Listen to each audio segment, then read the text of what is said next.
est-ce que réellement nous sommes d'accord avec ce que le pasteur a dit? Pas toujours. Pas toujours. Mais on dit quand même Amen. Alléluia.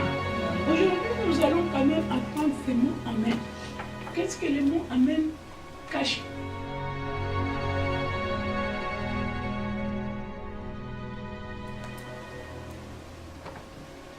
Alors, nous allons comprendre d'abord la définition, n'est-ce pas, du mot Amen. Le mot Amen crée des choses. Crée une tente et des anges protecteurs.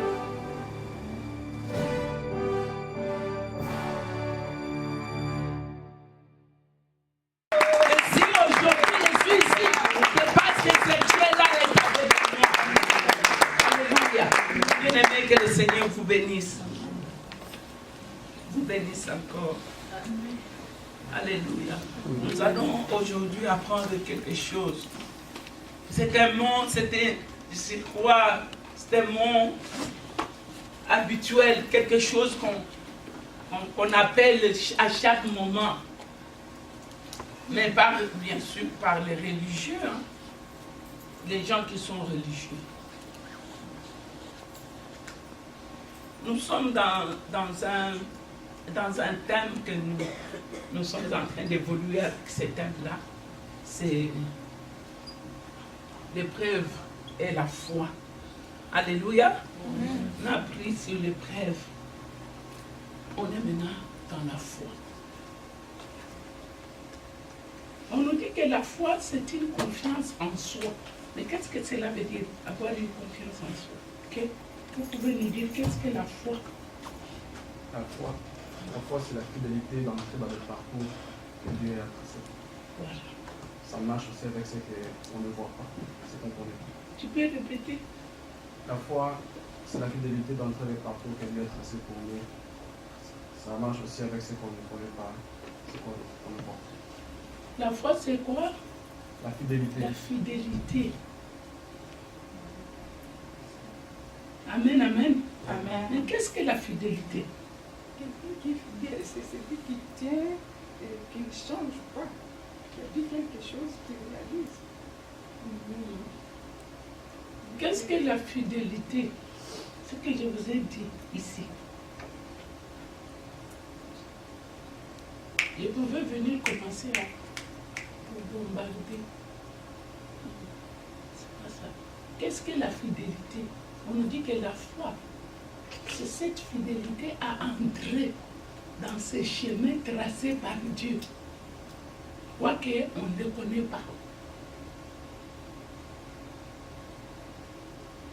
Qu'est-ce qu'on appelle fidélité? On dit Dieu est fidèle. La fidélité, c'est quoi? La fidélité, c'est l'art de quoi? Je pourrais dire, je n'étais pas là, mais la fidélité, c'est ne jamais abandonner quelqu'un. Alléluia. Amen. Non, alléluia. Amen. C'est de ne jamais abandonner quelqu'un. Entre nous et Dieu, qui abandonne l'autre? C'est nous. Acclamons le Seigneur. Qui peut maintenant mettre ces idées-là ensemble pour nous dire qu'est-ce que la foi? Et puis ça va enlever une fausse idée qu'on a. Qu'est-ce que la foi?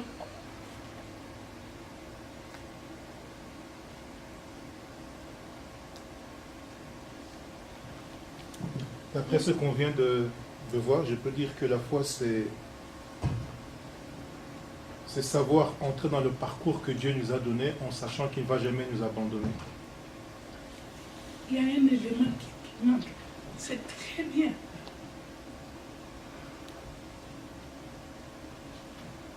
Amen. Amen. Est-ce que Dieu a la foi? Dieu, il a la foi. La Bible nous dit que le monde a été créé par la foi, donc par la parole. Amen.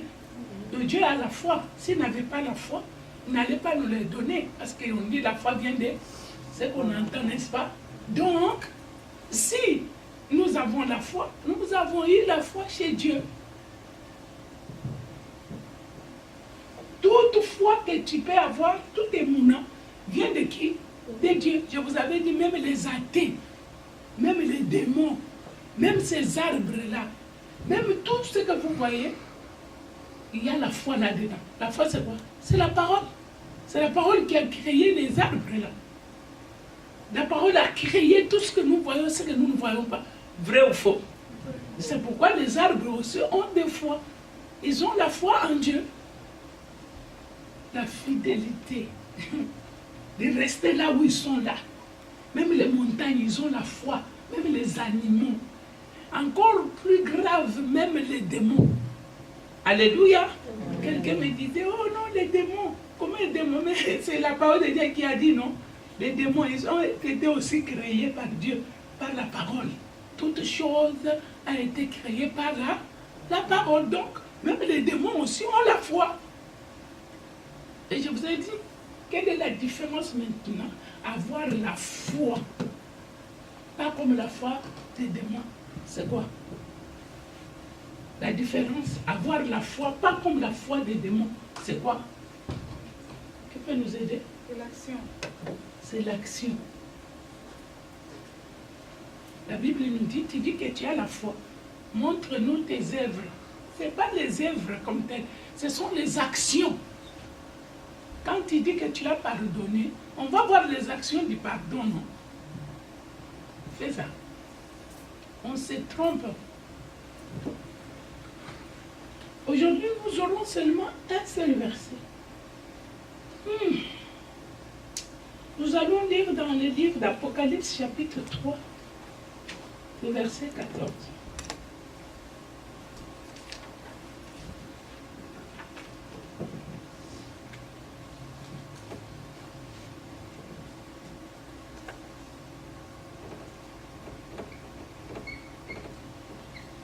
Ce verset renferme beaucoup.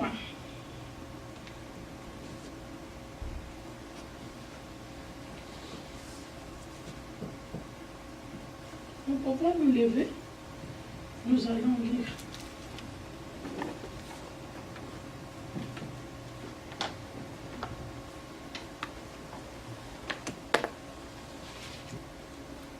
Si vous pouvez nous lire et dans des versions différentes. Nous lisons au nom de Yoshua, ici c'est dans Louis II. Écrit à l'ange de l'église de Laodicée. Voici ce que dit l'Amen, le témoin fidèle et véritable, le commencement de la création de Dieu.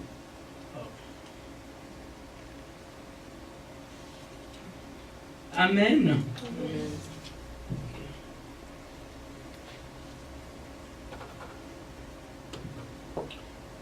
Nous pouvons nous asseoir. Sûrement, il y a quelqu'un d'autre qui n'a pas la même version. Mais si nous tous, nous avons la même version, je ne sais pas. Chez moi, c'est écrit, à l'ange de l'église de Laodicée, écrit, voici ce que dit celui qui s'appelle Amen. C'est comme ça que chez toi? Voici ce que dit Amen. Amen. Vous pouvez lire? À l'ange de l'église de Laodicée écrit, voici que dit l'Amen, les démons fidèles et vrais, le commencement même de la création de Dieu. Amen. Donc ici chez moi c'est dit, à l'ange de l'église de Laodicée écrit, voici ce que dit celui qui s'appelle Amen, le témoin digne de foi et véridique, celui qui a présidé à toute la création de Dieu. Vous sentez un peu des nuances et la différence? Alléluia. Aujourd'hui, nous allons quand même apprendre ces mots Amen. Qu'est-ce que le mot Amen cache? Qu'est-ce que le mot Amen est en train de chercher au milieu de nous? On veut dire autre chose. Bon, qu'est-ce que le mot Amen veut dire en réalité? Je vais poser juste une question au milieu de nous. Amen veut dire quoi? Parce que c'est un mot qu'on dit toujours, hein. C'est pas vrai. C'est surtout dans les milieux religieux, on trouve toujours ces mots-là. Et je crois que la fois passée, je vous avais dit, la racine du mot Amen vient de Emouna, vient de la foi. Donc, vous pouvez nous écrire ça en hébreu, s'il vous plaît. Donc, la racine du mot Amen, ça vient du mot Emouna. Emouna qui veut dire la foi. En français, hein, bien sûr. Mais je vous avais dit que Emouna ne veut pas dire la foi. Donc, dans la Bible, en commençant par Moïse, Dieu dit à Moïse écrit. Pourtant, c'est pas n'importe qui Moïse. Et puis Dieu dit à Jean, vous voyez, le début et la fin, Dieu dit à Jean aussi écrit. Pourquoi toi tu n'écris pas? Ah,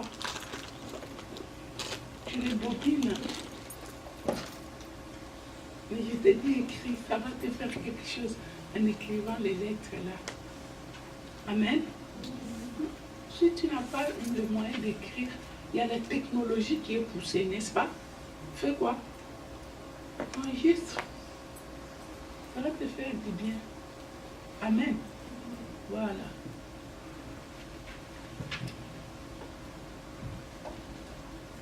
Il y a quelque chose qui se cache ici, quelque chose de grand. C'est comme dans les noms de tout ce que nous voyons, les noms là. Ce ne sont pas des noms, ce sont des... J'avais parlé à quelqu'un, initial. On dit ici en Amérique, on te dit, signe ici, écris ton nom ici, et mets-le. Pourquoi? Est-ce que vous vous êtes un jour demandé? Ce sont des choses qu'ils ont puisées dans la Bible. Donc on peut te reconnaître par ta signature, par ton nom et par... Mais qu'est-ce que ça a à faire?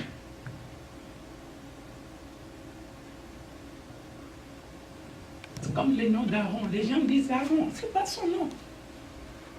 Non, ça dit juste quelque chose. Moshe, Adam, David, tous ce sont des... Ça dit autre chose, ce sont des codes. Non, tu ne me diras pas le contraire. Alléluia. Ici, le mot Amen. À chaque fois qu'un pasteur parle, ou un prêtre, ou je ne sais pas, un rabbin, à la fin, nous disons toujours Amen. Donc, il faut le dire. Donc, Amen, pour toi, ça veut dire quoi? Parce que souvent, ça ne se dit pas avant. Hein. Au moins, si j'ai une bonne mémoire, ça se dit qu'après. C'est pas ça. Pourquoi ça doit se dire qu'après?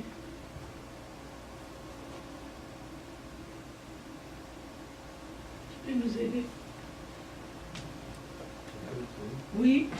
Bon, par exemple, nous qui cherchons le travail, quand on va chercher le travail, on nous parle de ce travail-là, et puis à la fin, on nous donne le bouquin de papier pour signer. Bon, par rapport à ce que vous venez de dire sur les initiales, donc c'est aussi une façon de dire Amen. Donc ça dit qu'il soit ainsi. Donc tout ce que tu es en train de signer là, et tout ce qui est écrit, en mettant ta signature ou bien tes initiales, donc c'est comme si tu dis qu'il soit ainsi. Tu étais bien, tu t'es dérouté quelque part, oui. Merci. Généralement, dans l'église, quand nous disons Amen, c'est après que le pasteur ou celui qui dirige ait dit quelque chose. Et quand nous disons Amen, c'est pour dire que nous sommes d'accord avec ce qui a été dit. C'est pour ça que nous disons généralement Amen. C'est vrai. Cela veut dire que nous sommes d'accord avec tout ce que tu as dit là. Nous sommes d'accord. Est-ce que c'est vrai réellement que nous sommes d'accord?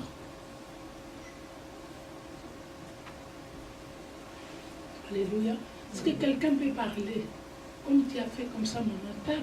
Est-ce que réellement nous sommes d'accord avec ce que le pasteur a dit? Pas toujours. Pas toujours. Mais on dit quand même Amen. Alors, nous allons comprendre d'abord la définition, n'est-ce pas, du mot Amen. Je vous ai dit d'abord que ce sont des initiales qui n'ont rien à voir d'abord avec les mots être d'accord. On nous a dit que si le prêtre, le pasteur ou quiconque qui conduit une prière qui dit Amen à la fin, donc on peut dire ainsi soit-il. Donc on peut dire Amen. Donc cela veut dire, on dit oui, nous sommes d'accord avec toi. Mais il y a des gens qui ne sont pas d'accord, mais qui disent aussi Amen. Donc je vais directement aller dans le vif. Donc nous allons voir quelque chose.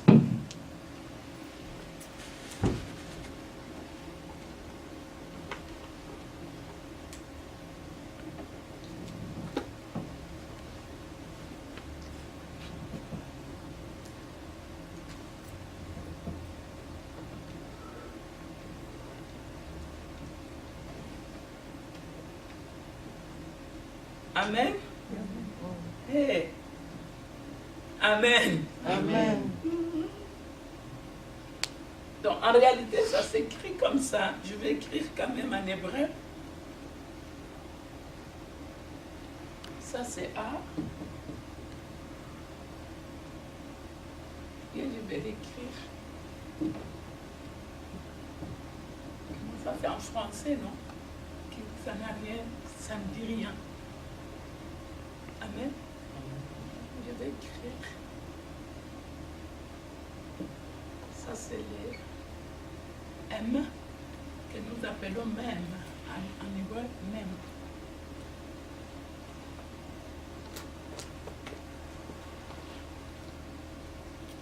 Nous avons les trois initiales ici.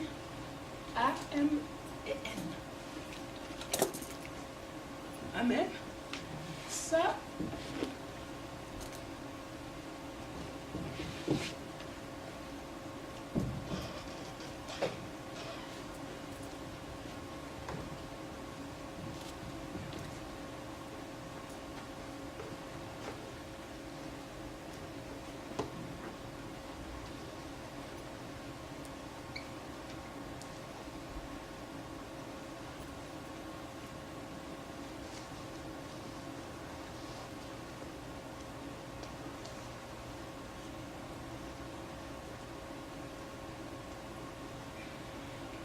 donc, ce sont des initiales qui veulent dire tout simplement Dieu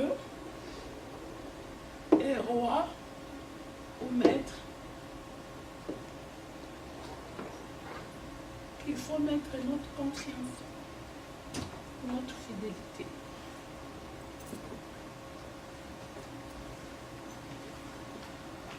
Ici, ça veut dire Meller.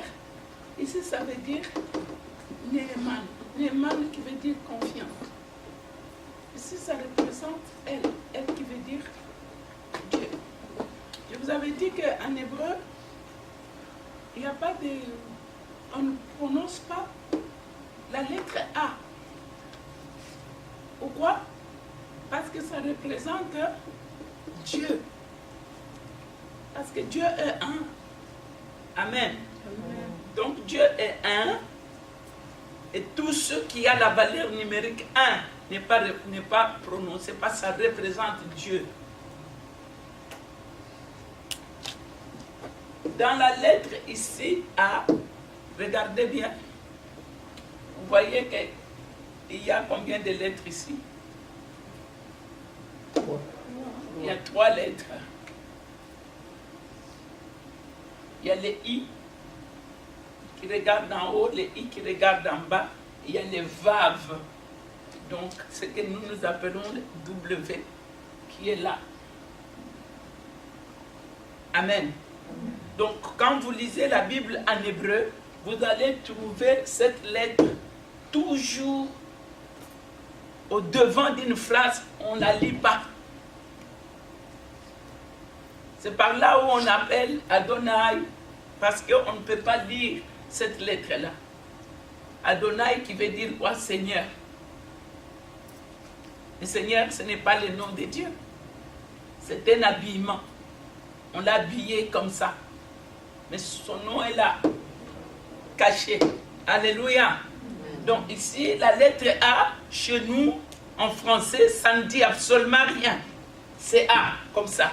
Mais chez eux, ça cache beaucoup de lettres là-dedans. Alléluia. C'est comme par exemple, je vais dire la lettre L. Amen. Quand j'écris la lettre L, c'est juste comme ça.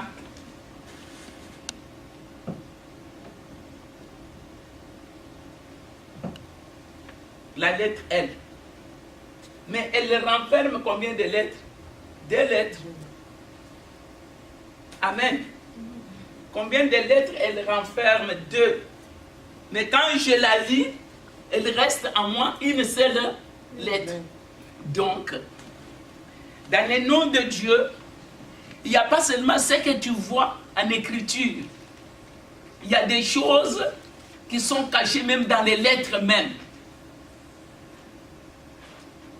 Donc quand je prononce une lettre, la lettre cache d'autres lettres. Si une lettre peut cacher d'autres lettres, combien le nom de Dieu peut cacher aussi d'autres noms? Acclamons le Seigneur.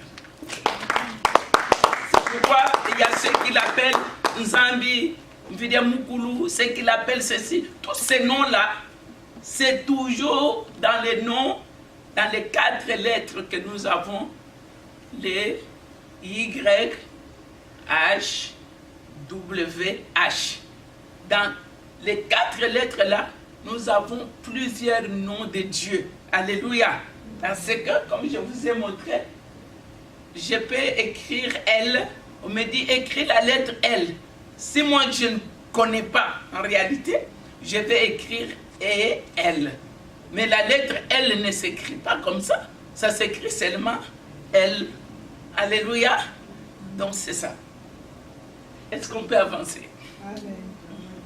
On va avancer. Donc la lettre Amen, ça cache le nom de Dieu. Ça cache ce qu'on appelle le roi. Ça cache ce qu'on appelle confiance. Néaman, confiance. Donc quand tu dis Amen, tu ne dis pas seulement que tu es d'accord, mais tu dis autre chose aussi. Tu dis que réellement Dieu est Dieu créateur. Et tu dis encore qu'il est le maître, il est le roi. Alléluia. Il n'est pas seulement Dieu, mais il est le maître. Il est le créateur des cieux et de la terre, des choses visibles et invisibles. Il est ton roi. C'est pourquoi tu vas mettre confiance en lui. Et tu dois être fidèle. Donc le mot Amen ne dit pas seulement être d'accord, mais reconnaître et faire ce que Dieu est en train de nous demander de faire.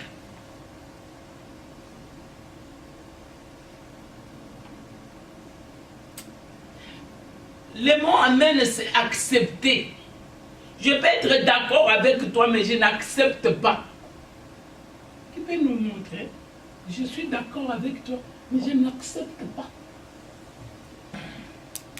Qui peut nous donner un exemple?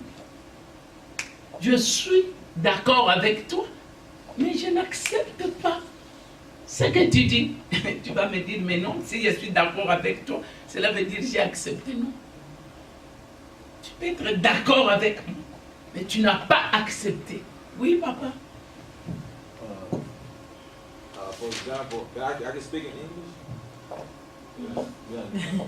Parce que mon français, c'est pas vraiment comme Danise français. Tu peux parler. Ah ouais, lingala. Ok. Par exemple, neti na musala, ba tia ba loi na bango. respecter yango kaka mpona Ça, c'est bien. eza mosala place bafutaka biso mais quelque part baloi misusu naza nanga d'accord Acclamons très fort. Non. Pourquoi tout le monde acclame sauf moi? Pourquoi tout le monde acclame? Moi, je ne peux pas acclamer. Alléluia. Alléluia. Amen. Non, dis Amen bien. Amen. Voilà. Amen. Donc, je pars au travail parce que j'ai besoin de l'argent. D'ailleurs, je ne connais même pas les patrons. Est-ce que je les connais? Est-ce que moi j'ai envie de connaître mon patron au travail? Dis-moi la vérité, quand vous êtes parti là-bas, tu as demandé même que non, avant que je commence, je vais voir mon patron. Qui a dit ça? Personne. Vous voyez que la main là que nous disons là, ce n'est pas de la blague. Nous allons comprendre le pourquoi de la main aujourd'hui. On nous dit que ça vient de la racine du mot la foi et mouna. La foi mais qui est agissante, la foi qui a les œuvres. On nous dit que tu dis que tu as la foi. Mais moi je vais te montrer la foi avec les œuvres, donc la foi avec les actions. Le mot Amen tire son origine dans cela. Vous savez que le monde a été créé seulement pour dire Amen. Fais ça. Fais ça. Tu pars au travail, tu arrives, tu demandes, je ne sais pas, papa, comment on dit, chef de l'équipe, hein? Comment vous dites? Leader. Voilà. Vous arrivez comme ça, tu dis leader, my leader. What I want now is to see the see what? CEO. Ah. PDG. PDG. Je ne peux pas travailler comme ça sans les connaître. C'est ce que ce message veut te dire aujourd'hui. Ne viens pas ici dans l'église pour venir. Les gens ne supporteront pas la vérité. Parce que la vérité, pour la supporter, il faut passer par les tamis. Les tamis, c'est les épreuves. C'est ça. Alléluia. Donc ce genre de message ici n'est pas supporté. Pour que toi tu m'aimes tel que moi je suis là, il faut que tu sois tamisé. Sois béni. Vous comprenez? Il faut que tu sois tamisé. Ce n'est pas le problème de venir dire crier Amen ici. Parce que tout le monde va au travail et tout le monde a son salaire. D'ailleurs, tu peux même bien travailler. Jusqu'à ta mort, tu ne connaîtras jamais ton patron.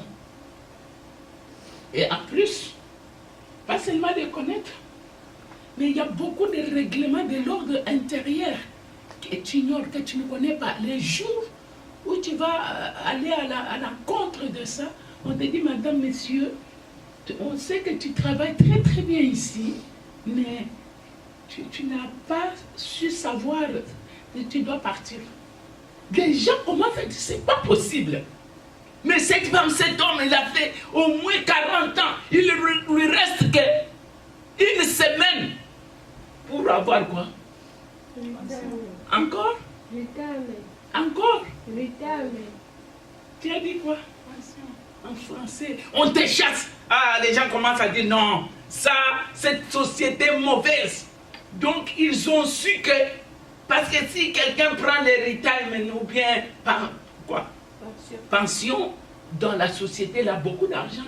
Alors, quand on te chasse, cela veut dire tu perds ou tu gagnes? Non, dis-moi la vérité. Tu perds ou tu gagnes? La Bible nous dit, est-ce que la nature même ne vous enseigne-t-elle pas? Donc, il y a eu des gens qui se sont levés pendant 40 ans, 30 ans, 20 ans, aller au travail, sans pour aussi au laboratoire. C'était quel cours? La géologie. Si j'ai une bonne mémoire, hein? Oui. Bon. Je me souviens une fois, on entre comme ça dans les labos, on entre comme ça. Il y avait un étudiant qui avait touché à quelque chose. Il y a eu le feu pour. Ça fait des années, hein, je ne peux pas oublier. Alors, je suis allée derrière tout le monde. J'ai regardé comme ça, non, non, non, non, non. Et puis, en plus, mais si c'est fait là un jour, on ne sait plus comment sortir ici. C'était sérieux. Alléluia. Alors, je demande à celui qui travaille avec la machine ici, il y a quelqu'un? Très bien, très bien, très bien. Alors, dès que vous arrivez les premiers jours, vous commencez le travail, alors vous avez eu l'entraînement, mais les premiers jours du travail, tu commences le travail, bien, il y a quelqu'un qui est là pour t'entraîner, te montrer. Il y a quelqu'un? Ah, pardon? Hein? Non, j'ai dit que la période là d'entraînement là est passée. J'ai dit les premiers jours du travail. Maintenant, tu seras seul. Tu seras seul? Quelqu'un d'autre? Alors comment on a su que tu as mal travaillé? On te suit, on te surveille de loin. Toi tu penses qu'on ne te surveille pas. D'ailleurs quand tu touches à quelque chose, tu le touches mal, directement tu vois quelqu'un qui vient. Tu ne sauras pas dire que ce n'est pas toi. Parce qu'on sait comment on a laissé cette machine-là. Est-ce qu'il y a moyen de te dire même que non, on ne fait pas comme ça? Est-ce qu'on vous dit ça?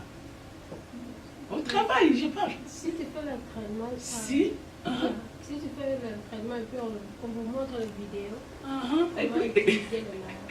vous répondez tellement bien. Quelqu'un d'autre? Et puis quand tu as fait l'erreur, là, qu'est-ce qu'on fait? Seulement là où tu es en train de travailler. On te dit non, non, viens ici, on va te corriger là-bas. Ou bien on te dit directement là-bas. Non, on est sur place. Mais pourquoi quand vous êtes dans la présence de Dieu, vous ne voulez pas aussi qu'on vous entraîne et qu'on vous corrige sur place? Le mot amen là, c'est ce qu'il dit. C'est la réparation. Alléluia. Quand Dieu t'aime, il viendra dans sa fidélité pour te remettre. Alléluia. Est-ce qu'on comprend? Nous, on n'a pas compris.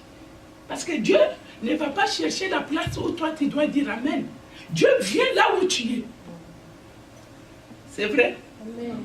Là où tu es, c'est là où Dieu viendra pour qu'il te corrige et toi tu dis Amen. En réalité, qui a compris ce mot Amen dans la Bible pour la première fois? Je vais vous aider rapidement. C'est l'homme qu'on appelle Job. Alléluia. C'est l'homme qu'on appelle Job qui a compris ce qu'on appelle Amen. Donc, papa, quelqu'un va nous aider à écrire. Nous avons le sceau de Dieu. Le sceau de Dieu a des choses. Nous avons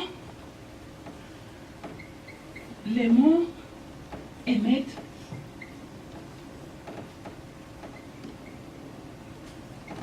et Amen. Voilà. Donc, quand est-ce qu'on met un sceau sur une lettre? C'est quand? Je ne dis pas pourquoi, je dis quand.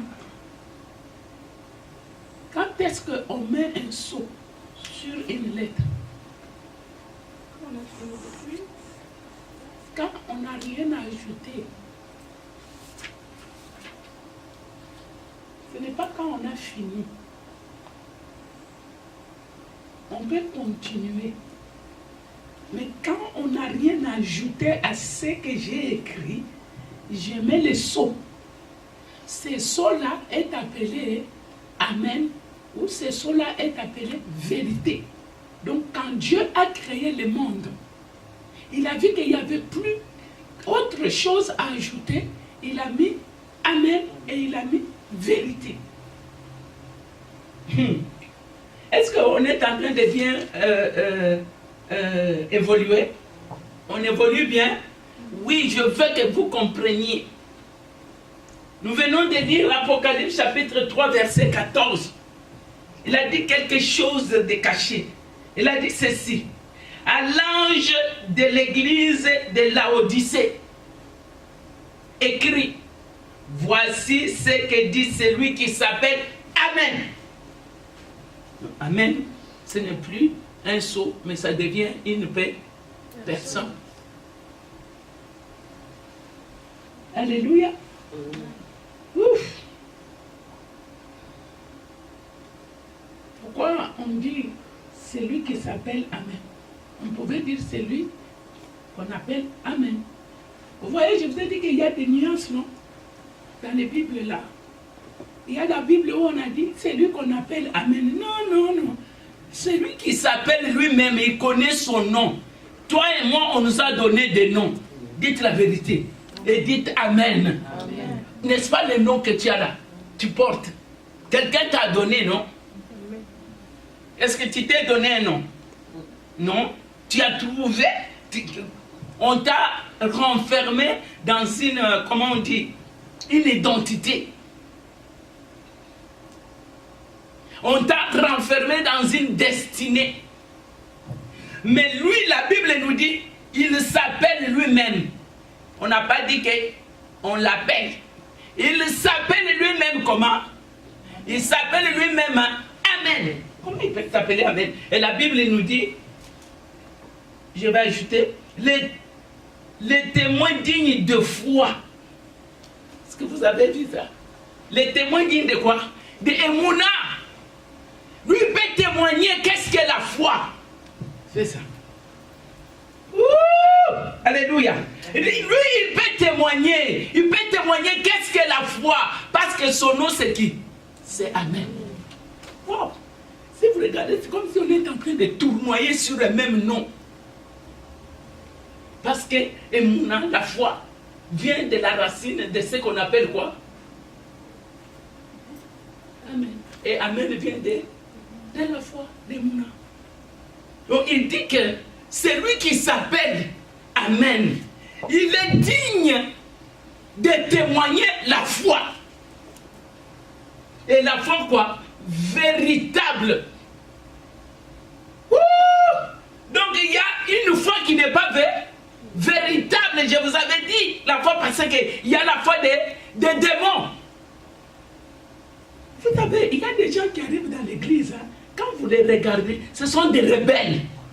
Mais ils font semblant de dire qu'ils aiment Dieu. Toi, tu peux témoigner la foi. Tu sais ce que c'est la foi? Il est digne de témoigner la véritable foi. Toi, tu connais Dieu pour témoigner.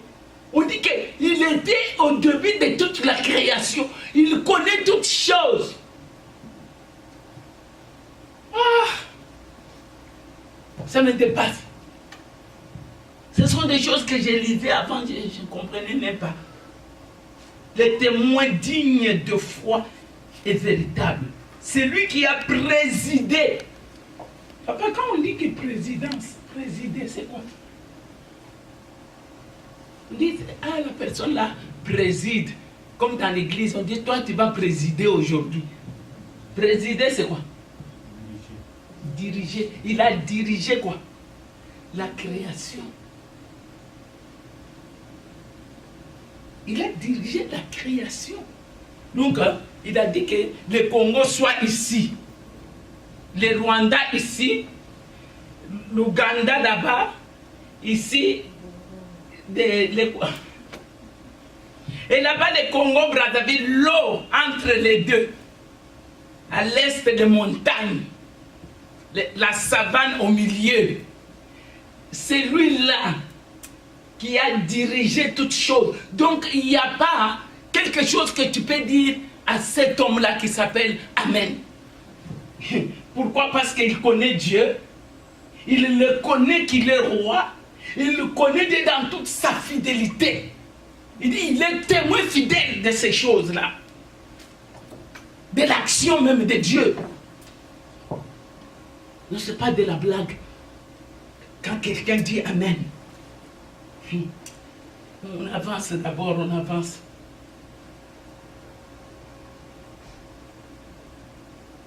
accepté. Vous savez, Yeshua, que nous appelons Jésus, il n'y a qu'une seule place, un seul endroit où il allait dire non. Vous savez, c'est où? L'épreuve la plus haute, c'est dans Gethsemane. Ce n'est pas à la croix. Ce n'était pas à la croix. À la croix, il n'a pas dit qu'il enlève la croix. Mais c'est en Gethsemane, là où on te presse. Toutes choses en toi doivent sortir. C'est là. Il a dit, Père, éloigne cette coupe.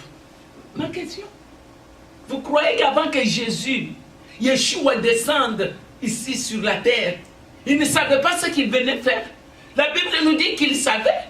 Parce que Dieu a posé une question, il y a eu silence total dans les ciels, sur la terre et sous la terre. Personne n'était capable d'accepter la volonté de Dieu. Mais lui, il a dit, je vais y aller. Je vais mourir. Et Dieu lui a dit, parce que tu as accepté, je t'élève au-dessus de tous tes semblables. Jésus a été comme tous les anges. Ah oui, c'est la Bible qui l'a dit. Il a élevé au-dessus de ses semblables. Dans le livre d'Hébreux, chapitre 1 et 2, il l'a élevé. S'il n'avait pas accepté, il allait rester comme les autres. Parce que la réunion a été faite, le ciel, la terre et le sous-sol. Mais silence partout. Mais lui, il s'est levé, il a dit, je vais aller. Il savait qu'il venait pour mourir pour toi et pour moi. Mais à Gethsemane, quand maintenant la chose commence à venir, Jésus a dit quoi? Père, j'accepte. Il a dit ça. Alors arrêtons de donner l'évangile bonbon aux gens. Il a dit, Père, que cette coupe s'éloigne. David dit plus loin, il dit, dans ta coupe, je bois. Dans les psaumes. Il dit, c'est dans ta coupe que je bois. Vous croyez que c'est facile? Boire dans la coupe de Dieu? Faire la volonté de Dieu. Oh, que le Seigneur bénisse Dibril qui a dit, nous partons au travail. Nous partons.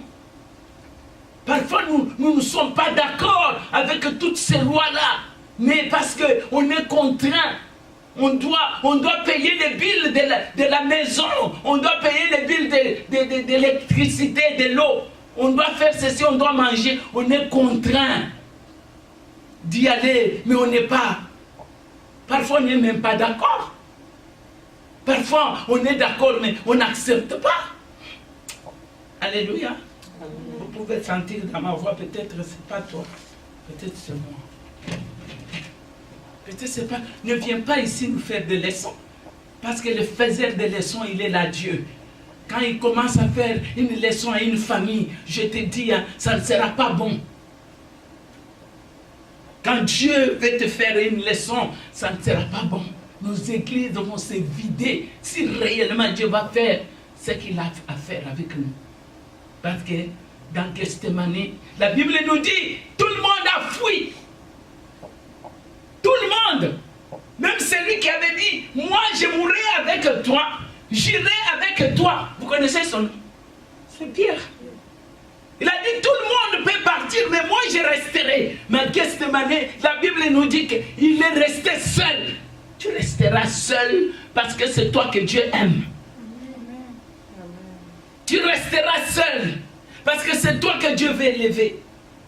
Et tu resteras seul parce que tu as compris, n'est-ce pas? On ne vient pas à l'église pour qu'on puisse nous donner ce que nous voulons. Il y a des gens qui ne peuvent pas supporter qu'on leur dise la vérité.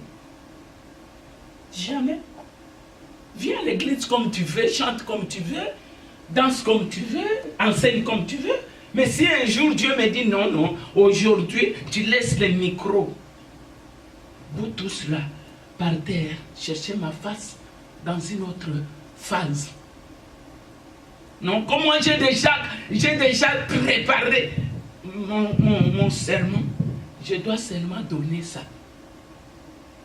Je vous dis, des églises vont se vider, les vrais. La foi et dire Amen. Ah. On peut avancer quand même. Vous savez, en Israël, Dieu les exige. Nous, nos bébés, quand ils sont nés, la première des choses, ils disent papa et maman. Maman, papa. Papa, maman. Qui les a enseigné cela? Qui a enseigné à son enfant de l'appeler papa, maman? Tu peux me dire? Non, dis-moi. Il y a quelqu'un ici. Non, un jour, un bon matin, l'enfant, 8 mois, 9 mois, il commence, papa, maman, on est content. C'est pas vrai. Il a reconnu que tu es papa et tu es maman. Wow. Mais en Israël, les enfants ne disent pas papa, maman. Dès que l'enfant, 8 mois, 9 mois, il dit Shama Israël, comme ça. Écoute ton Dieu, ô Israël. Écoute ton Dieu. Shama Israël, Adonai Eloheinu, Adonai Echad, Baruch Shev Kivot, Malkuto Leolam Vayev. Écoute ton 3 fois. Et les gens disent Amen, Amen, Amen. 3 fois aussi. Pourquoi 3 fois Amen? Et pourquoi Shama Israël 3 fois? Voilà ce que cela va donner. Papa, tu peux nous écrire? Parce qu'on doit aller vite. Conclure aujourd'hui. Le mot Shama Israël 3 fois, ça nous donne 247 lettres. 200. Si vous voulez, vous pouvez tout effacer.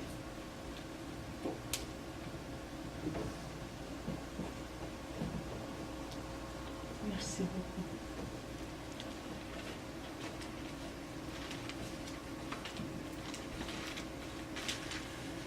« 245 lettres. Shama Israël Adonai Elohim. Alléluia.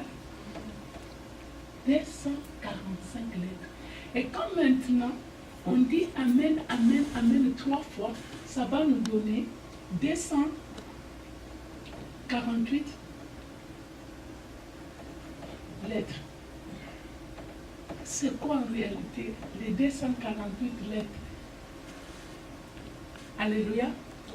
Ce sont tout ce qui est organe, tout ce qui est membre de ton corps. C'est au nombre de 248.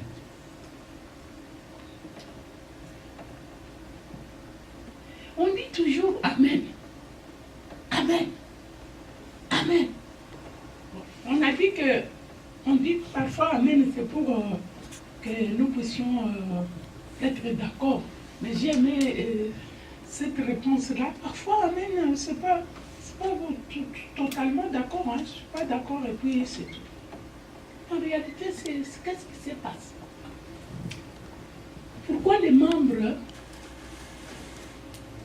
de nos corps interviennent dans Amen? Vous connaissez un homme qu'on appelle Paul? Il a dit quelque chose comme ça. Il a dit, qui me délivrera, n'est-ce pas? Qui me délivrera? Et pourtant, quand on regarde, on voit que Paul était au top, au sommet. Mais comment se fait-il qu'un jour, il s'assoit, il écrit, il commence à dire, mais qui va me délivrer? Ce que je vais faire, ce n'est pas ce que je fais. Non, tu as l'intention, une bonne intention de faire quelque chose de bien. Tout d'un coup, pouf, tu te trouves que tu as fait quelque chose, mais qui est mauvais, qui est mal. Qui a déjà regretté comme ça, comme moi? Peut-être que tu ne pouvais pas répondre à ta femme comme ça, tu as répondu. Peut-être que tu ne pouvais pas répondre à ton mari comme ça. Peut-être que tu ne pouvais pas poser tel acte. Mais à la fin, comme enfant de Dieu, tu sens que non, j'ai mal répondu. Parfois même devant nos enfants, qui ne savent même pas nous faire des remarques. Mais tu sens que non. La façon même j'ai répondu à mon fils ou ma fille, non, c'est pas ça. Alléluia. Ça t'est déjà arrivé. Parce qu'il y a des bourreaux, hein, et ils font toujours du bien. Et ils font jamais du mal. Non, si tu n'arrives pas à un point comme ça, là, tu n'es pas un enfant de Dieu. C'est comme ça, il dit, mais le bien que je vais faire, je n'arrive pas. Vous savez, c'est dans quoi? C'est dans nous-mêmes. Il voulait dire quelque chose. Dieu, tu es resté fidèle. Dieu est toujours fidèle. Tu penses que si Dieu t'amène sur un chemin glissant, Dieu peut te laisser? Non. La plupart, quand on est sur des chemins glissants, on tombe, on se casse. On n'a pas la possibilité d'être remis. Cela veut dire que ce n'était pas Dieu. Parce que Dieu est capable, même si tu deviens une poussière, il est capable de te rappeler encore à la vie. Vrai ou faux? Donc, que tu sois brûlé, que tu sois, je ne sais pas, pilé, que tu sois quoi. Mais je te dis que si Dieu t'amène dans ces chemins-là, crois-moi qu'il y aura la résurrection. Il y aura la résurrection. Mais si toi-même tu es parti dans les chemins comme ça, il n'y a pas de résurrection. Alors c'est comme ça qu'il a compris que dans ses membres à lui, il a dit, hein, qui va m'aider, me délivrer, parce que le mal est en moi. Ce que je vais faire, je ne le fais pas, je me retrouve. Donc, il est en train de parler de ses membres à lui. Des membres à lui qui n'arrivent pas à dire Amen. Il n'y a que Jésus, Yeshua. Le véritable Amen. C'est lui qui peut témoigner de la véracité de Dieu. Combien de fois, moi, je me suis énervé, moi. Vous savez, il y a des gens, hein, si tu lui fais des remarques, quand je regarde mes enfants, mes jeunes couples, quoi, tu peux regarder. Mais si vous regardez très bien, c'est pas parce qu'on t'a dit que tu as mal fait ou bien tu as bien fait, non. C'est ta position vis-à-vis de Dieu. Dès le départ, Dieu t'a dit, toi femme, tu seras une aide. On dit aide accoucheuse. Quand tu n'arrives pas à faire accoucher bien la personne, on commence à dire, c'était une fois, deux fois, trois fois. Cette aide accoucheuse-là, quand elle fait accoucher, les enfants passent toujours. Et les mamans passent toujours. Est-ce qu'on ne se demande pas? Non, dis-moi. On se demande. C'est comme ça avec nous les femmes. Les hommes, Dieu les a créés comme ça. Les secrets de reconstruire, c'est dans la femme. Ne dis pas que parce que mon mari est mauvais, non. Dieu t'a donné cette possibilité-là de ramener les choses et de recréer. Il n'y a que toi. Mais si tu pars avec les choses que tu vois à la télé, tu vas avec les choses que tu lis dans des bouquins, je te dis que tu vas détruire ton mariage. Parce que Amen veut dire reconstruire avec Dieu. C'est pourquoi Dieu, il a fait ce monde pour que le monde puisse dire Amen. Maintenant, nous allons dire un point très essentiel.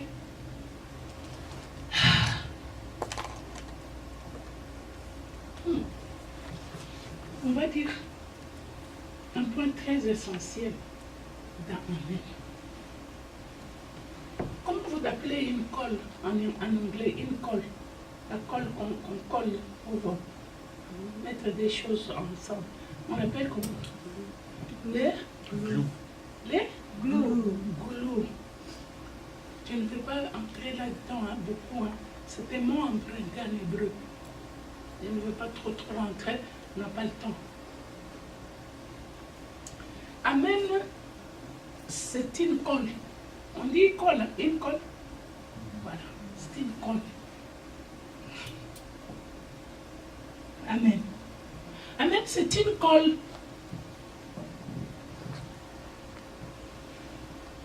Dans le mot Amen, on trouve le mot colle, coller.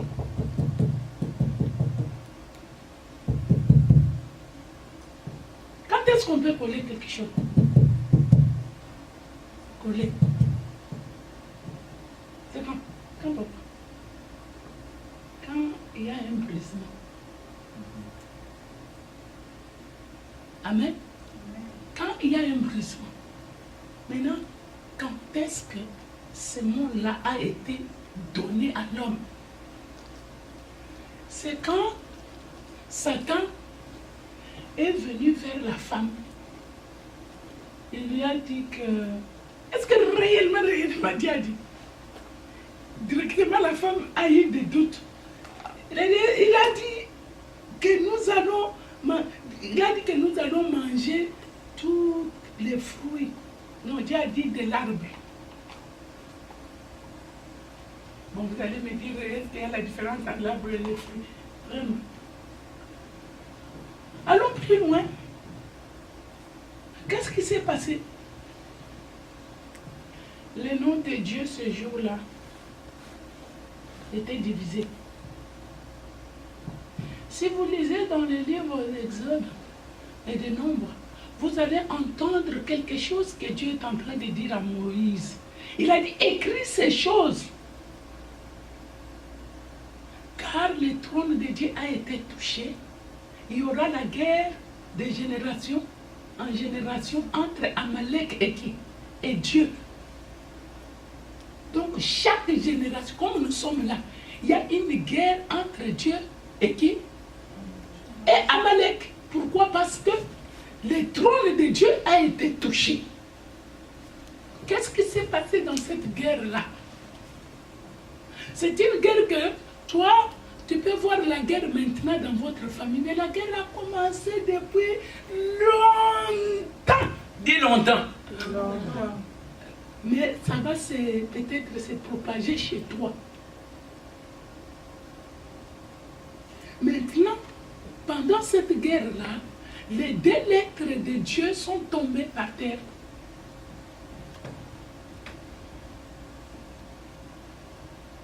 Alléluia. Le trône de Dieu était touché. Il a dit parce que le trône de Dieu est touché. Comment Satan a touché le trône de Dieu?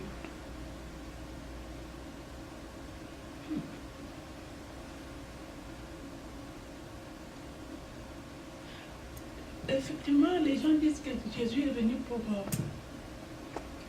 nous sauver. Mais ça, c'est l'intérêt de l'homme, non? Mais il n'y a pas d'intérêt de Dieu. Non, il est venu d'abord pour son Père.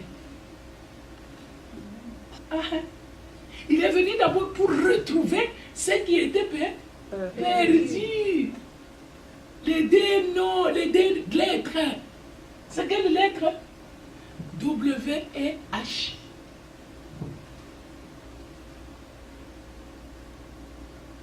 Mais pour retrouver ça, il faut un témoin qu'on appelle Amen. Celui qui était là les jours de quoi? De la création. Acclame d'abord le Seigneur. Non, acclame Dieu. Non, acclame Dieu. Ici, on est en train de nous dire quelque chose de fort, bien-aimé. Le Seigneur est en train de dire quelque chose. Donc, c'est Jean qui est en train de nous dire. Il dit, ne vous en faites pas. C'est lui qu'on appelle Amen, qui était là quand Dieu créait le monde. C'est lui qui a présidé. Donc, quelque chose ne peut pas se cacher au-devant de lui. Parce qu'il connaît tous les coins, bien-aimés. Parfois, je suis congolaise, mais je ne connais même pas les coins de mon pays. Mais dit qu'il connaît. Il connaît tout.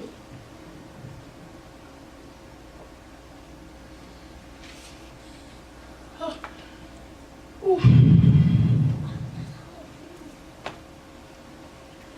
Écrit à l'ange de l'église de Laodicée.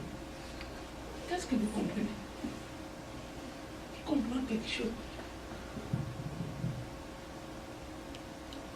Qui comprend quelque chose? Écrit à l'ange. L'ange c'est qui? L'ange c'est quoi? Parfois on a dit des pasteurs de l'église, c'est l'ange, n'est-ce pas? De l'église, parce que le mot ange en hébreu veut dire Marak. Donc, c'est pas Melek. Melek, c'est le roi. Malak, c'est là où nous appelons les gens des soyeux, nous appelons Malaïka. Malak. Malak veut dire ange ou envoyé. Quelqu'un que Dieu a envoyé, on l'appelle aussi Malak. On dit écrit à l'ange de l'église de Grace and Glory Ministry. Papa.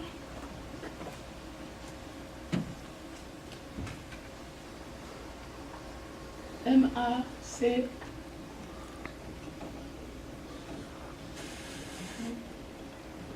Non, C-H.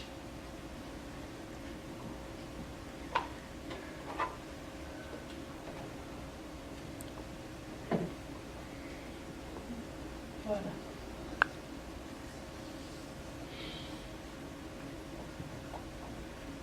En réalité, qu'est-ce qui se passe? Melek, C-H aussi, c'est le roi. Voilà. Qu'est-ce que je voulais dire? En disant Amen, Alléluia, un ange. Si tu ne crées pas un bon ange, tu vas créer un mauvais.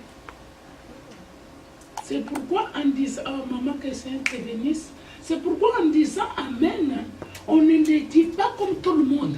Et si vous n'avez pas compris ce que j'ai dit, ne dis pas Amen. Il faut que tu comprennes ce que j'ai dit. Et l'Amen, ça se dit beaucoup de fois quand je prononce quoi? La bénédiction sur quelqu'un. Si je dis des choses mal ici, une malédiction, tu ne peux pas dire Amen. Non, regardez-moi. Si l'église est tombée trop bas, c'est à cause de ces choses. Regardez quand Jacob quitte la maison de Laban. La Bible nous dit que il y a eu des temps des anges. Et puis, il a envoyé les gens. Non, en hébreu, c'était dit, il a envoyé les anges, pas les gens, les anges chez son frère, pour lui dire que nous sommes en route, nous sommes en train de venir. Regarde, quand quelqu'un tue quelqu'un dans la brousse chez nous, en Afrique, au Congo, tu sors comme ça de la brousse, on dit, mais pourquoi tu as tué? Tu dis, mais j'étais seul. Tu n'étais pas seul. Alléluia. Parce que le mot Amen veut dire créer les anges. Ça dit ange et ça dit aussi quoi? Oh, merci Seigneur. Souka. Vous connaissez le mot souka? Souka. Vous voulez dire quoi, papa? Hein? Une tente. Qu'est-ce qu'on fait dans une tente? On s'abrite. Regardez-moi. Le mot Amen crée des choses. Crée une tente et les anges protecteurs. C'est pourquoi dans ta bouche, regardez dans l'église catholique, quand tu entres dans l'église, comment vous trouvez? Silence absolu. Les gens ne parlent pas pour parler. Parce que vous êtes dans la présence de Dieu. Vous venez pour entendre ce que Dieu a préparé pour vous afin que vous puissiez dire Amen. Mais si moi qui est ici, je dis des choses qui ne sont pas bonnes, même si vous ne les comprenez pas, nous allons créer de mauvais anges jusqu'à ce que ça va commencer à détruire le pays. Mais oui. C'est pourquoi la parole de Dieu nous interdit de parler de mauvaises choses et de mauvaises choses sur vos frères et sœurs. Si tu as un problème avec ton frère et sœur, va vers lui. C'est pourquoi quelqu'un peut te refaire nu avec un couteau et pourtant tu n'es pas sorcier. Mais parce que tu as parlé le mal de ton frère. Alors tu as créé toi-même des mauvais anges. Maintenant quand lui il dort, il te voit que tu es sorcier. Et pourtant, non. Tu ne peux pas parler le mal de ton frère et de ta soeur. C'est ce que Joseph a fait. Pourquoi on l'a mis dans la prison aussi? Parce qu'il a rapporté des choses. Il sait créer tous ces anges-là. Alléluia. Fais ça. Fais ça. En disant Amen. Ce n'est pas seulement que tu es d'accord ou tu n'es pas d'accord. Tu peux être d'accord, mais tu n'acceptes pas ce qu'on dit. Et le Seigneur est en train de te dire que moi je m'appelle Amen. Dis-moi maintenant, qu'est-ce que cela veut dire? En dehors de Yeshua, de Jésus-Christ, il n'y a pas une autre parole qui peut venir encore s'ajouter. Parce qu'en lui, Dieu a tout mis fin pour sauver quelqu'un, pour ramener quelqu'un, pour aller pécher même celui qui était dans le vrai fond de l'abîme. Bien-aimé, il a dit, je suis venu pour chercher ce qui était perdu. D'abord, amener ce col-là, la connexion. Amen veut dire coller. Jésus est venu coller qui avec qui? Toi avec les démons. Pourquoi il n'a pas détruit les démons? Il n'a pas détruit Satan. Il sait qu'eux aussi, ils ont leur temps. Ils ont leur temps. Mais quand il est venu, il n'était pas venu pour ça. Même Jésus, ce n'est pas lui qui va détruire Satan. Le Seigneur dit que Dieu dit il va envoyer un seul ange qui va lier les Satan. Ce n'est pas toi et moi. Alléluia. Jésus. Il te dit, mais les épreuves que tu es en train de passer, c'est pour te purifier, que tu comprennes les choses. Je vous avais dit la fois passée, les épreuves, c'est pour purifier quelqu'un parce qu'il y a des péchés que tu n'as même pas fait. Mais que la maison de ton père et de ton grand-père, ils ont fait cela. Tu dois passer par purifier cette famille-là, afin que la lumière puisse entrer dans la famille. Alors on ne vient pas ici pour jouer, pour dire Amen sans être d'accord et l'accepter. Dis-moi, pourquoi on choisit des lois, ce qui nous plaît, quand il s'agit des dîmes et des offrandes, amener les dîmes et des offrandes dans la maison de Dieu, mais c'est l'Ancien Testament. Mais quand il s'agit maintenant d'autres choses, on commence à trier, mais laisser tout l'Ancien Testament tranquille. Vous ne pouvez pas prendre ça et laisser ça.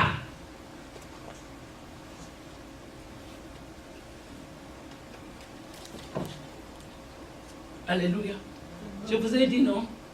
Quand tu commences à toucher à un appareil, même si tu es médecin, le premier jour, il y a toujours quelqu'un qui t'assiste pour te dire que cet appareil, on l'utilise comme ça. Parce que la théorie et la pratique sont des choses différentes. Quand on entre dans les mouna, on entre dans cette foi-là qu'on est en train de nous dire ici, on entre dans la pratique de la parole de Dieu.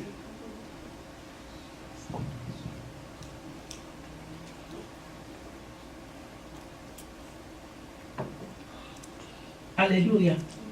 Mais pourquoi nos membres ont besoin d'amen?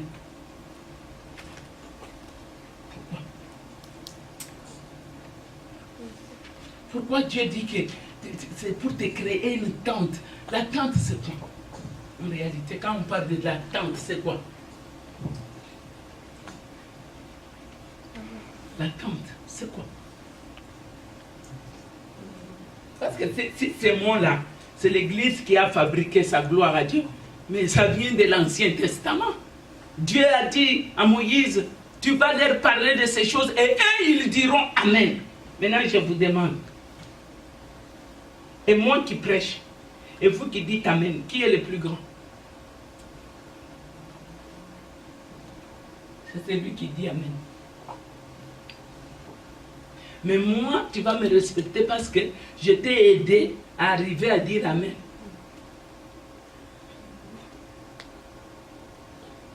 Donc quand il y a une bénédiction pour moi, quelqu'un la prononce, cela veut dire qu'elle m'a donné l'occasion de dire Amen. Donc Amen veut dire encore quoi? Entrer dans ce qui est futur. Dieu a dit quelque chose. entrer avec Emouna. Donc, Amen te pousse à aller dans le futur. Alléluia. Ouh. Bien-aimé. Amen arrête les accidents et la mort prématurée. Est-ce que vous savez ça? Je vous ai dit que c'est le sceau de Dieu, non? Je vous ai dit que c'est la vérité. Et quoi? Le sceau de Dieu, c'est la vérité, quoi? Et Amen. Mais comment Amen peut arrêter l'accident? Tu dis seulement Amen comme ça arrête l'accident. Ça arrête la mort prématurée. Quelqu'un qui devrait mourir ce jour-là dans ta famille. Parce que toi, tu as dit Amen. Ouh. Qui peut me dire? Juste, tu as dit Amen. Comme je suis là, je prononce la bénédiction pour vous. C'est moi qui dois dire Amen ou c'est vous? C'est nous. Voilà. Le matin, quand tu pries toi-même, tu dois dire Amen ou pas? Non, allons vite, c'est très important. Tu dis Amen ou pas? Voilà ce qu'Amen produit. Amen produit 3 choses. Écris rapidement. Maman. Premier Amen, c'est supplier Dieu. Dire à Dieu, s'il te plaît, Seigneur, s'il te plaît, parce que je sais que tu es Dieu, tu es roi, tu es maître de tout, des temps et des circonstances. Le premier Amen, tu le supplies, parce que tu le reconnais qu'il est Dieu. Alléluia. C'est le deuxième Amen.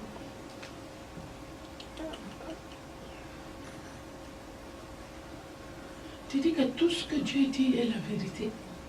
La Bible lui dit, tu connaîtras la vérité et elle fera. Pardon? Le deuxième Amen veut dire que Dieu est vérité. Ouf. Merci Seigneur.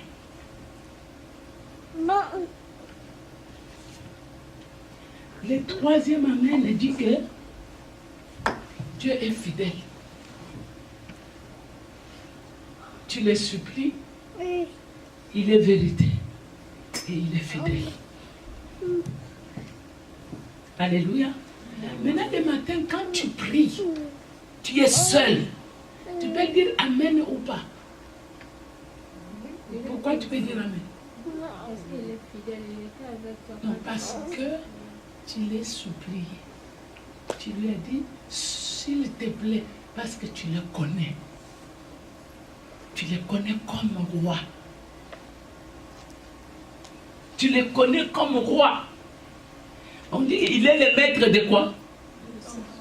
Des temps et des circonstances. Tu reconnais cela. Tu reconnais qu'il est le maître. Il est ton maître. Alléluia. Et pourquoi tu vas dire Amen? Parce que tu sais que tu es toi-même dans la volonté de Dieu. Et ce que Dieu dit pour toi est la vérité. Donc cette vérité, elle vient pour t'affranchir. Alors tu peux dire Amen aussi pour ta famille, ta maison. Tu dis Seigneur, ce que tu as dit pour ma famille, tu as dit, crois au Seigneur Jésus. Tu seras sauvé, toi et toute ta famille. C'est pourquoi j'ai dit Amen pour ma famille. Amen. Ne dis pas Amen, ne dis pas Amen. Non. Ce n'est pas un mot français. Ce n'est même pas un mot arabe. C'est un mot hébreu. Donc il faut dire Amen. Amen pour ma famille. Tu dis, quand tu cries comme ça, quelqu'un t'entend dehors, il va croire que tu deviens fou, non? Ou folle. Amen pour ma famille. Amen, oh Dieu. Cet Amen-là est différent d'Amen qu'on dit à l'église. Est-ce que je mens? Est-ce que je mens? Aujourd'hui, là, tu dis Amen pour ma grossesse. Parce que Dieu a dit, est-ce que moi qui donne à enfanter, je vais empêcher aussi que tu n'accouches pas? Amen. J'ai dit Amen à ma grossesse. les gens qui passent, ils ne savent pas ce que cela veut dire. Il faut que toi aussi tu provoques qu'un jour, quand tu dis Amen, tu n'as rien dit. Moi, dans ma chambre, j'ai dit aussi Amen. Alléluia. Amen. Parce que les Amen que toi tu m'as donné, ça m'a collé à une bénédiction qui venait pour moi, mais que toi tu as provoqué pour que je puisse... C'est comme si je suis en train de passer dans une route. Je ramasse une pierre comme ça qui brille. J'amène à ma femme, à mon mari. Il dit, mais c'est quoi ça? Je ne sais pas. On amène ça chez, je ne sais pas, un bijoutier. Il regarde, mais ça c'était un diamant. Où est-ce qu'elle a eu ça? Tu viens, tu me demandes. Il dit, non, j'ai ramassé ça. C'est ça, Amen. C'est quelque chose qui arrive rarement. Ce n'est pas les Amen que nous disons ici sans intention. Ce ne sont pas des Amen que nous disons parce qu'on nous a provoqués. Parfois même dans l'église, on dit dites Amen. Les gens Amen. Mais ils ne savent pas c'est quoi. Les pasteurs commencent à dire mais il faut dire Amen. Non, Amen c'est toute une vie. Amen c'est une personne qui vient pour témoigner. Il dit je viens pour témoigner de la vérité. C'est quelqu'un qui a fait l'expérience avec Dieu. Et qui se lève maintenant pour dire ce que je vous dis, c'est la vérité. C'est ça. La vérité, c'est pas ce que l'autre va te dire, c'est ce qui t'a délivré. Vous savez, les jours là, on était chez maman. Non, je crois que tout le monde était secoué. Qui était là? Qui était chez maman? Janine? Qui était secoué aussi? Non. Tout le monde était secoué. On est resté calme. On dit des choses parce qu'on ne comprend pas. Amen. Quand le véritable Amen vient dans ta vie, il y a un témoignage. Parce qu'il vient pour mettre les sceaux, amener les choses à être reconnues. Vous savez, quand il y a un sceau, c'est pour qu'on reconnaisse la chose. Dieu ne vient pas seulement pour qu'on reconnaisse les œuvres de Dieu en toi, mais qu'on reconnaisse aussi qui est Armand. Pas seulement par ta famille, les démons doivent connaître aussi. La mort doit connaître, alléluia. C'est pourquoi à un certain moment, nous-mêmes nous devenons des Amen. Parce que lui-même est Amen. Cela veut dire, quand nous avançons, les démons tremblent. Parce qu'ils savent que nous avons la véritable vérité avec nous. Alléluia. Non, tu ne diras pas Amen parce qu'on t'a poussé. Tu diras Amen parce que tu as une expérience avec le Seigneur. Alléluia. Donc ton Amen, quand tu vas dire, mais moi je ne vais pas arrêter de ne pas aller à l'église à cause de ça. Mais si tu guéris ma mère, avant que je dise, je mange quelque chose, il faut quelqu'un. Quand je vais crier Amen, la personne répond Amen. Même dans la rue, partout. Mais ce jour-là, la maman était gravement malade. Elle arrive comme ça dans la maison, il faisait chaud. Et la personne voulait boire, c'était la fille. Mais elle a dit, je ne bois pas. S'il n'y a pas quelqu'un qui dit Amen. Elle sort dehors comme ça, au balcon. Elle commence, elle avait son gobelet. Amen pour ma mère. Quelqu'un de l'autre côté qui dit Amen. Directement, Dieu guérit sa maman. Le cancer était éparpillé partout. On dit voilà ce que dit. C'est lui qui s'appelle Amen. C'est lui qui connaît les secrets de Dieu. C'est lui qui connaît nos membres. C'est lui qui sait. Vous savez, on peut être ici comme ça, mais tu peux être malade, mais tu ne sais pas. Mais Dieu sait que tu es malade. Regardez les gens qui partent quand on est en train de bénir les mariages. Les gens causent. Comment on appelle? Je vais poser la question. Moi, j'ai fait le mariage, ça fait plus de... Dans quel âge? Pardon? Il n'y a pas de problème. Plus de 32 ans. N'est-ce pas? Non, j'ai vu les gens venir dans mon mariage, parler, causer, même les jours là. Maintenant, ma question, hein, pourquoi on appelle les gens dans les mariages? pour boire, manger, qui connaît le secret. Il va t'aider, non? Pourquoi on appelle, oh, appelons celui-là, appelons cette famille. Ah non, 500 personnes, c'est beaucoup, qui va les faire manger? Vous croyez que ces gens-là, Dieu a permis qu'ils viennent pour manger? Non. Écoutez maintenant des secrets. Dans ces groupes, les gens-là, il y a les gens qui ne sont pas collés. Ils sont dans les mariages, mais ils n'acceptent pas les lois de Dieu. Il y a des gens qui sont dans les mariages, mais qui ne sont pas unis. Donc les jours-là, la bénédiction que Dieu va faire n'est pas seulement pour les deux. Les deux là, ce sont des gens que Dieu a utilisés pour bénir tous les restes. Ceux qui avaient les mariages qui se brisaient, ceux qui avaient des mariages qui boitaient, ceux qui trichaient dans des mariages, ceux qui faisaient ceci, tous ceux qui avaient des mauvaises pensées du mariage, Dieu maintenant va occasionner pour que ces jours-là, qu'ils puissent faire quoi? Réhabiliter les mariages. Acclamons le Seigneur. Maintenant, qu'est-ce qui arrive? Quand le pasteur prêche là-bas, les gens causent. Peut-être les plus proches sont là pour écouter. Et les mariés, parfois, ça n'entre pas. On dit que fais vite. Parce que les mariés visent quoi? Les soirs. Pour aller où? Non, répondez-moi, aidez-moi.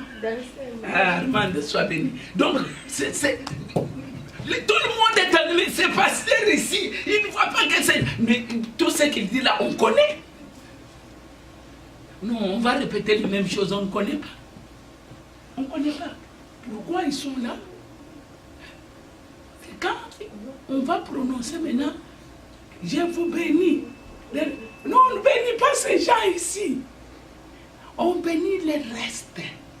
Quand ils vont dire Amen, parce que parfois, et même les mariés ne vont pas dire Amen.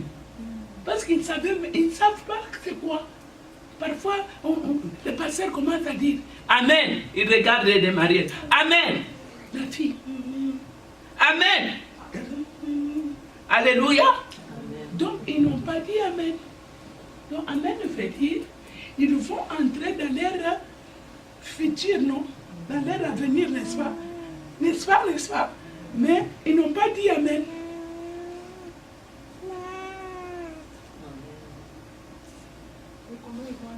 Ah, ils sont entrés eux-mêmes. Ils ont laissé les véritables, c'est lui qu'on appelle Amen. Beaucoup de mariages sont comme ça. Peut-être que les gens qui sont venus, ils ont bénéficié que les propriétés du mariage. Un autre exemple est le dernier. Un président de l'Afrique, ne parlons pas d'ici, de l'Afrique. Alléluia. Amen. Il arrive par exemple à Mbujimaï, il arrive à Mbandaka, il arrive, je ne sais pas, à Moueka, il arrive, je ne sais pas, à Bukavu, à Kisangani, il arrive là-bas. Qu'est-ce qu'il va faire? Il va comparer comment on l'a accueilli. Vrai ou faux? Non, regardez-moi. Vrai ou faux? Il arrive ici. Ah, notre président, les gens dansent, les autres enlèvent même les habits. Et puis il arrive quelque part, on commence à lui jeter des pierres. Dis-moi, laquelle des régions ou des villes le président va aimer? Pardon? Là où il a eu beaucoup de là on l'a bien accueilli. Et la nature même ne nous enseigne pas. C'est comme ça avec Amen. Là on a accueilli l'Amen avec intensité, de force. C'est là où Dieu agit. Parce que tu as accepté Amen avec intention. Parce que tu sais que dans Amen, il y a la volonté de Dieu. Tu as accepté. Tu n'es pas allé là-bas comme quelqu'un qui part au travail pour qu'on te paye. Mais tu as dit Amen parce que tu sais que sans Amen, je ne vais pas vivre. C'est comme ça qu'on te dit ici, c'est lui qui s'appelle Amen. qui connaît la création. Donc, ici, on est en train de parler de la création des choses visibles et invisibles dans ta vie que tu ne connais pas. Que Dieu vient maintenant pour mettre en place. Est-ce que tu es là pour dire Amen? Je crois que prochainement, on ne va pas dire Amen comme tout le monde. Alléluia. Parce qu'Amen peut empêcher cette mort du roi ou du président inconscient. Il dit parce qu'on ne m'a pas bien accueilli, il commence à vous faire souffrir. Mais s'il y a quelqu'un qui va s'élever et dire Amen roi. Mais le roi ne comprend pas qu'est-ce qu'on a dit. Amen roi ou Amen président. Cela veut dire président. Dieu t'a choisi. Mais regarde les peuples, comment tu es en train de les conduire. Parce qu'on dit que celui qui s'appelle Amen, il était à la présidence. Comment tu conduis ta maison? Alléluia. Amen. Vous comprenez? Amen marche avec quoi? La présidence. Papa Patrick, tu as compris quelque chose? Amen. Comment tu conduis ta maison? Christ est chef de famille. C'est faux. La plupart c'est faux. Celui qui est chef de famille, c'est toi et moi. Parce qu'on ne peut même pas accepter que Dieu fasse de nous ce qu'il veut. Exemple de Yeshua, Jésus. Il a dit que cette coupe s'éloigne. Lui qui était à la présidence de la création du monde. Toi aussi, tu es à la présidence de la création de tes enfants, de ta famille. Comment nous conduisons nos maisons? Alléluia. Est-ce qu'on peut dire Amen à Dieu? Amen. Remettons nos maisons entre les mains de Dieu. C'est celui qui connaît comment l'âme descend. C'est celui qui connaît pourquoi tel enfant. C'est celui. Mais si nous remettons toutes choses à Dieu, il va mettre les sceaux dans chaque enfant. Il va mettre les sceaux dans nos maris et dans nos femmes. Il va mettre les sceaux dans notre église. Dieu a les derniers mots pour chacun de nous. Levons-nous. Oh, alléluia. Merci Seigneur. Merci Seigneur. Merci. L'Amen vient comme les sceaux de ta vie. C'est une alliance. Moi, je ne savais pas que Dieu, il peut appeler quelqu'un à Amen. Amen, Dieu t'appelle à l'alliance, à la finalité de ce qui est à toi. Ouf, alléluia. Amen. Élève tes mains. C'est pas ce que tu as compris. Dis Amen à ma maison. Dis Amen à mes enfants. Amen à mon mari. Qu'est-ce que Dieu avait dit pour ta famille, pour ta vie? Seigneur, je dis Amen. J'ai dit Amen. Quoique je vois des choses, ça ne marche pas bien. Je vois, Seigneur, ça ne marche pas bien. Je vois des obscurités. Obscurité après obscurité. Obstacle après obstacle. Épreuve après épreuve. Mais Seigneur, je vais dire Amen à toi. Parce que tu ne m'as pas appelé à me perdre. Mais tu m'as appelé pour me gagner à la vie éternelle. Seigneur, je dis Amen. Il y a des choses, les erreurs que j'ai faites. Amen vient pour réparer toutes choses. Pour recoller toutes choses. Jésus, Yeshua, il est venu pour recoller les 4 lettres, le ciel et la terre, l'homme et Dieu. Amen, c'est la médiation. La Bible nous dit, il est le seul médiateur entre Dieu et les hommes. Amen. Il est là pour toi ce matin. Il est là pour toi. Même si les hommes ne t'ont pas compris. Mais Amen a compris. Parce qu'il a les derniers mots de ta vie. Amen est le sceau de Dieu, la vérité qui nous délivre. Amen. Oh Seigneur, c'est dur de marcher dans ce monde où on nous rejette, où nous sommes incompris. Mais toi, tu es le Dieu qui a donné la réparation. Amen, c'est la réparation de l'homme. Seigneur, nous sommes là, réhabilite-nous. Seigneur, nous sommes loin de toi, ramène-nous. Seigneur, nous ne comprenons